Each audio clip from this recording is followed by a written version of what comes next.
For part 3 on intelligence today, we're taking a quick look at nature versus nurture.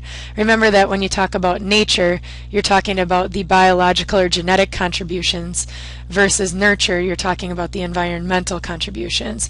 So one of the overarching questions related to intelligence is, well, do people get their intelligence from their parents, from their genetically similar parents, or do they get their intelligence due to environmental factors? And there's no answer to this, but let's look at some of the information that plays into this.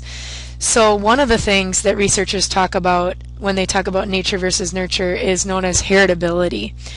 And heritability is essentially a measure of how much of a trait's variation is explained by genetic factors. So the trait we're looking at is intelligence, and we're looking at how much of its variation, so from sibling to sibling or group to group, whether it's racial, ethnic, gender, whatever, is explained by genetic factors. So just a little bit about heritability. Heritability can range from 0 to 1, where 0 indicates that the environment is totally responsible for the differences in the trait, and 1 means that all of the variation in the trait can be accounted for genetically. So again, the question is, how heritable is intelligence?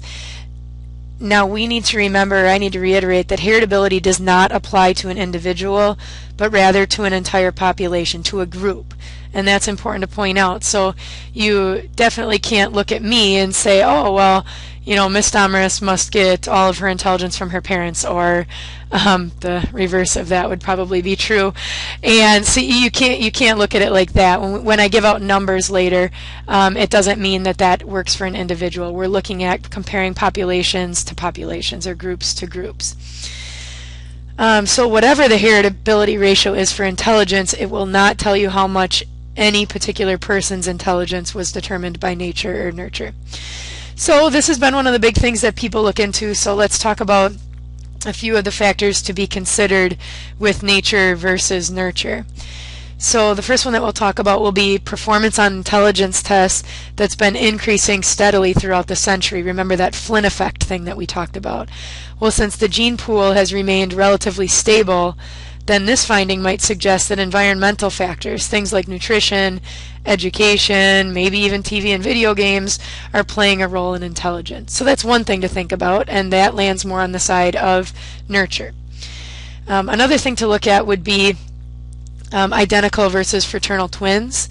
And what we find is that identical twins, remember, though, they share 100% of their genetic material, and they score much more similarly on intelligence tests than fraternal twins, who have on average only about 50% of their genes in common.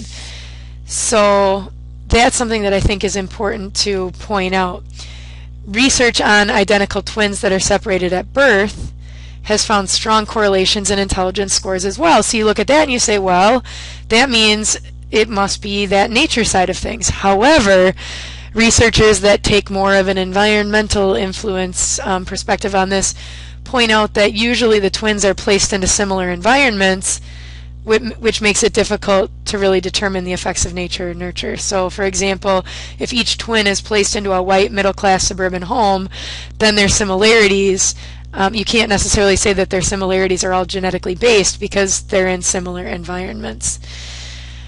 So just to throw out a few numbers here, the most genetically similar people, so those 100% identical twins, they have the most similar scores, ranging from a 0.85, a positive 0.85 for identical twins that are raised together.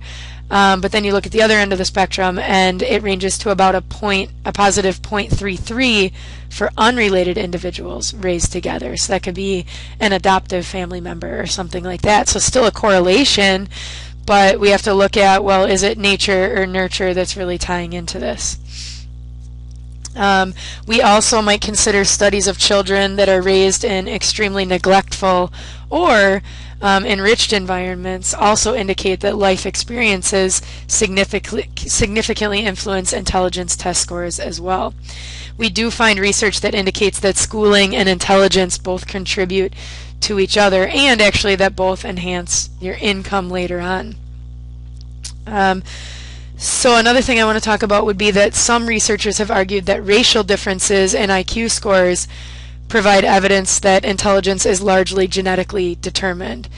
The majority of psychologists actually disagree, arguing that racial differences are more likely to be explained by differences in environment, specifically socioeconomic factors. So, for example, African Americans as a group tend to score 10 to 15 points lower on IQ tests than do whites.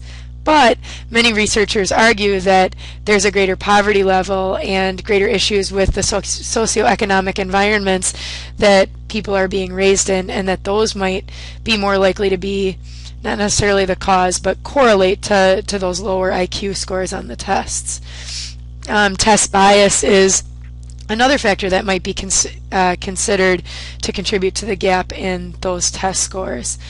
So there's lots of different things that complicate. We can't just talk about nature and nurture. There are many things that complicate this, and it's nearly impossible to do research studies to test for this.